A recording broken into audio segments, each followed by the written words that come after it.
કઈ ખબર નથી, અંધારામાં તીર મારું ભાજપ વાળો ચોર છે એટલે તીર સીધું ત્યાં વાગે.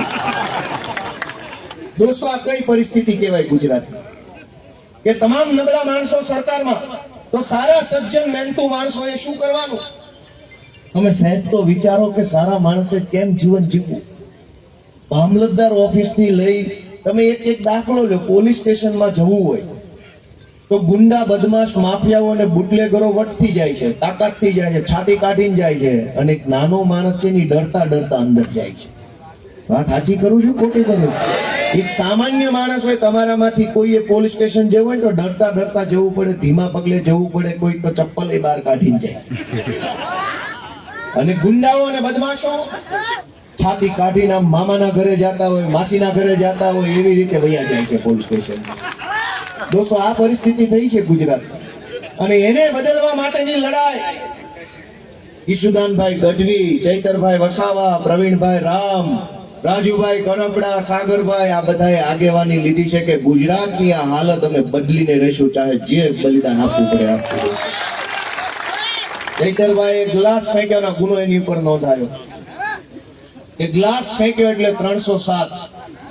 307 એટલે જાનથી મારી નાખવાની કોશિશ, મારી નહીં નાખવાનો પ્રયત્ન કરવા માટેની કોલમ એટલે 307. ધ્યાનથી સાંભળજો. એક ગ્લાસ એને ફેંક્યો કે નથી ફેંક્યો કોઈએ જોયું નથી, પણ ફરિયાદીએ ફરિયાદમાં લખાયું કે મારા ઉપર ગ્લાસ ફેંક્યો. ધારો કે ગ્લાસ ફેંક્યો. ભારત દેશના 100 વર્ષના ઇતિહાસમાં ગ્લાસ ફેંક્યો કોઈ મરી ગયો એવો ક્યાંય દાખલો ભાળ્યો છે? પથરા માર્યા હોય તોય નથી મરી જાય.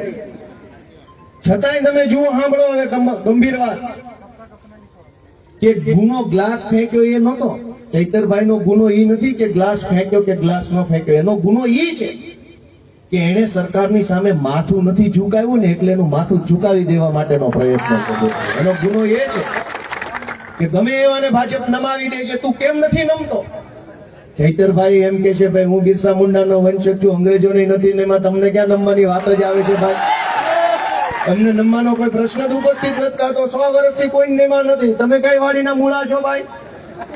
અને એટલે ચૈતર વસાવા ઝૂકે નહીં, એટલે એની ઉપર 307 લગાવે. ભાઈ 307 લગાવો, 407 લગાવો, 807 લગાવો, તમારું હવે બોર્ડ પૂરું થવામાં છે. 27 સુધીમાં હંકેલો કરી લેજો બધા.